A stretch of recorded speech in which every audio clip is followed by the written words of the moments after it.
Senate President Chis Escudero pinagre-resign sa kanyang pwesto. Maulan na araw po sa inyong lahat and welcome sa Usapang Tito Manny. Isa po ba kayo sa nadismaya sa pag-reschedule ni Chis Escudero ng reading of charges ni Vice President Sara Duterte na supposedly ay sa June 2 gaganapin? Pero pinospone ni Escudero at ginawang June 11. So nagkaroon po ng haka-haka na parang diniderail ni Escudero ang impeachment trial. Sa tingin naman ni ML Party List Representative Laila De Lima ay parang gustong patayin sa Senado ang impeachment trial.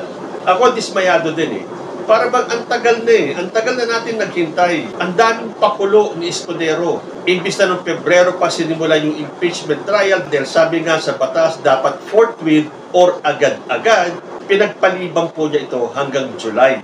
Pero magsisimula po yung proceedings ng June 2. At nagsalita pa siya na all is set for the impeachment trial. Pero a few days before June 2, bigla niyang ipinaalam sa taong bayan na inireschedule niya yung June 2 to June 11 ng reading of the charges. Abay, talaga magdududa tayo. Although may mga senador naman na naninigurado na tuloy ang impeachment. Aba, dapat lang. Kung hindi, taong bayan ang haharapin ni Chis Escudero. May mga nagpaparesign na nga po kay Chis. At isa na dyan, yung aking paboritong attorney vlogger na si attorney Rene Bueno. Nag-post po siya sa kanyang channel. Sabi niya, for the Vice President and the 19th Senate, resign now. Resign. So ang pagkakaintindi ko dito, ang pinagre-resign niya, ang Vice Presidente na si Sara Duterte at ang 19th Senate, meaning si Chis Escudero kaya lang ito, o yung buong Senado. Sabi po niya, your failure to forthwith act on the impeachment complaint as explicitly mandated by the Philippine Constitution is a monumental betrayal of public trust and a culpable violation of your sworn duty. By delaying and obstructing this vital process, you have undermined the very rule of law and denied the Filipino people their right to accountability. Your continued stay in office is a disservice to our democracy. Step down. Resign. So sa heading ni Atty. Bueno, hindi lang si Chis Escudero ang kanyang pinagre-resign, pati na rin si Vice President Sara Duterte. Pero ano nga ba ang mangyayari kung sakaling mag-resign si Vice President? Kasi a few weeks ago, mayroon pa mga kumalat na mga balita. Alam nyo naman sa mundo ng politika, mabilis pong kumalat ang mga chismis o marites. Pero siyempre hanggat hindi nangyayari, hindi po natin dapat paniwalaan agad. Pero yun nga pong sinasabi na magre-resign daw si VP Sara sa kalagitnaan ng kanyang impeachment trial. Bakit? Dahil takot siyang mahalukay lahat ng mga anomalya, yung mga ibinabato sa kanyang korupsyon at kung ano-ano pang mga issue hinggil sa kanyang impeachment trial. Aba, napakadami po doon. 7 articles of impeachment. Kaya ang sabi ng iba, magre-resign daw si VP Sara kasi kahit papano kung magre-resign siya ngayon, out na siya as Vice President, pero pwede pa rin siyang tumakbo sa 2028. Dahil kung siya ay makonvict sa paparating niyang impeachment trial, perpetually na po, ibig sabihin habang buhay, hindi na siya makakatakbo sa kahit na anong posisyon sa gobyerno, kahit na barangay tanod. So naglabas na rin lang ng statement si Atty. Bueno na pinagre-resign ang Vice President at ang 19th Senate. Pakinggan naman po natin ang paliwanag niya. Ano nga naman ang mangyayari kung sakaling mag-resign si VP Sara sa kalagitnaan ng kanyang impeachment trial? Pero siyempre, bago po tayo magsimula, pasyalan niyo po ang YouTube channel ni Atty. Rene Bueno. Mag-subscribe na po kayo kung hindi pa. Dahil sabi ko sa inyo, isa si Atty. Bueno o siya na yata yung pinakamalinaw, pinakasimple na magpaliwanag tungkol sa batas at sa mga kaganapan sa politika na kayang-kaya po nating maintindihan ng mga mere mortals. Panoorin po natin ito. Noong nakaraang episode po ay ating pong tinalakay ang mga kaso ng mga high-ranking public officials during the last 25 years. And this refers to the impeachment complaints filed with the House of Representatives. So yung pinag-usapan natin ay mga 5 public officials that were impeached by the House of Representatives during the last 25 years. We also tackled the matter na out of these 5 impeached public officials, 3 of them decided to resign midway during the impeachment trial conducted by the Senate of the Philippines. One was convicted and the other one ay na-channel from impeachment complaint to a quo warranto petition. So natanggal din siya. So lahat ng 5 na yan public officials ay were removed from public office. Walang acquittal na nangyari, lahat removal, either they resigned from the office or yung isa na convict ng ating Senado.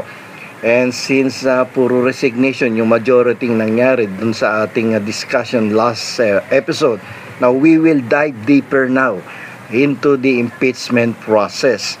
At ano ang mangyayari just in case an impeachable official decided to resign midway, no, during the impeachment trial being conducted by the Senate of the Philippines. What is going to be the legal effect at ano ang mangyayari doon sa public official. So let us start with a hypothetical situation. Okay, let us say may na-impeach na public official. O sabihin na natin yung Vice President, kasama na rin itong mga members of the Constitutional Commissions. Kasi alam niyo po sa ilalim ng saligang batas, ang mga impeachable officials ay ang Presidente, ang Vice Presidente, Justices of the Supreme Court, members of the Constitutional Commissions, kasama dyan ng Civil Service Commission, Commission on Elections, Commission on Audit, at yung Ombudsman. Exclusive po yan. No, sila lamang po ang mga public officials na pwedeng matanggal, ma-remove from office through the impeachment process. Yung other public officials appointed by the President ay pwedeng tanggalin from the office, no, by the implementation of other existing laws but not through impeachment process. Okay, so remember, exclusive yan sa mga nabanggit kong mga public officials. So let's start. What happens now if midway during the trial, the Vice President or any of the members of these constitutional commissions or justices of the Supreme Court decided to resign from public office? What will happen now? What is going to be the legal effect of the resignation of the impeached public official? So, siguro alam nyo na, no, kung ano mangyayari. Definitely, yung nag-resign from public office midway, no, during the impeachment trial sa ating Senado, they are automatically out of office na, no? They are considered as out of the public office already. But that is one of the primary goals actually of the impeachment case, to remove the impeached public official from public office. Kaya nga lamang may isa pang goal, no, ang impeachment, and that is to disqualify the impeached official from holding public office in the future. Perpetual disqualification yan. Ibig sabihin ng perpetual disqualification ay in the future hindi na siya pwedeng bumalik sa opisina sa gobyerno. Either ipa-appointment sa presidente o kaya ay tumakbo yan sa isang eleksyon, kahit ma-elect yan. Then the impeached official, convicted official is already prevented from holding public office. So yung legal effect of resignation, isa lang yung ma-attain na goal, sapagkat yung goal na yon ay to remove the public official from public office. Kaya nga lamang, yung isa pang goal na to perpetually disqualify the public official from holding public office prevent her from going back to the government service ay hindi ma-attain kung ang Senado ay magdi-decide na ihinto na yung impeachment trial. So, kasi kapag dito sa tinalakay natin noong nakaraang episode, yung sa kaso ni Merceditas Gutierrez, sa kaso ni Andres Bautista ng chairman ng COMELEC, sa kaso ni former Joseph Ejercito Estrada, na lahat sila nag-resign during the impeachment trial. So, kaya nga lamang ang Senado during that time decided not to proceed with the impeachment trial, and they did not render any decision of conviction or acquittal dun sa mga public official na na-impeach na yon. So, that is why si Joseph Ejercito Estrada nung nag-resign niya, nakabalik pa yun. He even ran for the office of the president noong 2010. Muntik pa ang manalo. Kung dinala na iglesia, hindi mananalo si Noynoy Aquino during that time. Because yung boto niya, tsaka ni Noynoy Aquino na nanalo, ang difference lang nasa 5 milyon. Imagine kung dinala siya ng iglesia na Cristo during that time, abay, nakabalik yan sa office of the president. So, nung matalo siya doon, tumakbong mayor ng Maynila at nanalo at nagsilbi nga siya ng 2 taon. So, bakit siya nakabalik sa public office? It is because of the fact that the Senate decided not to proceed with the impeachment trial. Hinayaan na lang. Pinabayaan na lang yung impeached public official. That is why nakabalik sa office of the mayor sa City of Manila at tumakbo pa ng presidente. In the case of Merceditas Gutierrez, hindi pa nga nag-uumpisa yung impeachment trial, pero na-impeach na siya ng House of Representatives. Ang ginawa niya, she resigned, and after the resignation, she was appointed as one of the Board of Trustees of GSIS. So, yung isa sa primary goal ng impeachment ay hindi na-attain because of the fact na hindi tinatapos ng Senado ang kanilang impeachment trial. That is why, yung mga dating public official na na-impeach na but decided to resign were able to go back to the government service. And this is something na dapat hindi ipagpatuloy ng ating Senado sa mga susunod na mga impeachment trial na kanilang kakaharapin diyan sa Senado. Bakit? Kasi ang purpose ng impeachment trial, aside from removing the impeached official, the public official from public office, is to disqualify them perpetually from holding public office. Because we need to prevent these abusive, corrupt officials from going back to public service.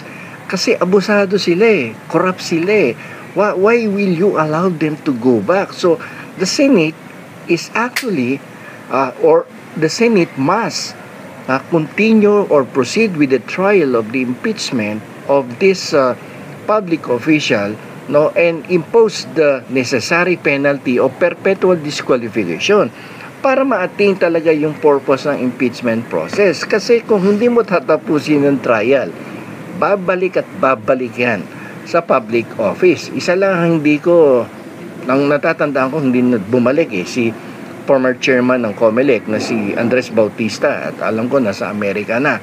Pero the others ay talagang bumabalik either by election or by appointment of the president, katulad ni Merceditas Gutierrez na na-appoint sa GSIS. Si Erap na elect as mayor of the City of Manila. So, in the future, sana ang ating Senado, kung sakasakaling sila ay magkoconduct ng another impeachment trial, in the event that the public official decided to resign, they need to proceed. They need to continue with the impeachment trial. Regardless kung natanggal na yan sa public office, umayaw na yan, you need to continue with the impeachment process in order to prevent this public official from going back again to the government, because the Senate has the duty, it has the role to protect the integrity of the government and public trust. Kailangang i-prevent yung public official no, to go back to public service. Public officials which are deemed considered by the House of Representatives, kaya nga inimpeach as very abusive, corrupt official, and they should not be given any opportunity na to serve, allegedly to serve the people, pero hindi naman nagseserve ng interest for the people. Interest lang nila ang binibigyan nila ng proteksyon, at binibigyan ang interest nila ay talagang payamanin lamang ang kanilang mga sarili, no?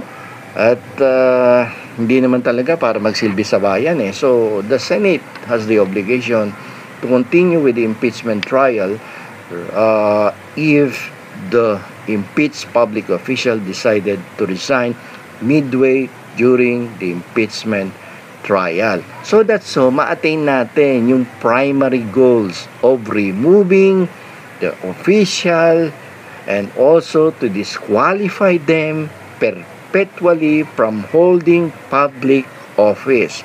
Although it is not provided for under the Constitution that the Senate must continue with the impeachment process after the resignation of the impeached public official, but it has the moral obligation. I-continue mo. So that's so, makuha mo talaga yung primary goal of disqualifying an abusive and corrupt official from holding public office in the future. Wag nang pabalikin kasi nagkakalat lang sa ating gobyerno, and you need to protect the integrity of the government and the public trust. Even though na mag-resign yan, the Senate must proceed with the impeachment process and impose the penalty of perpetual disqualification to prevent these abusive and corrupt officials from going back to public office. Ayan, hindi ba napakalinaw ang mga pwedeng mangyari kay Sara Duterte kung sakaling siya ay mag-resign sa kalagitnaan ng impeachment trial? Kayo po ba, anong gusto niyo? Mag-resign na lang si Sara Duterte o magpatuloy sa impeachment trial hanggang sa huli? Comment lang po down below, and I will see you in my next video. Diyos ti Agnina.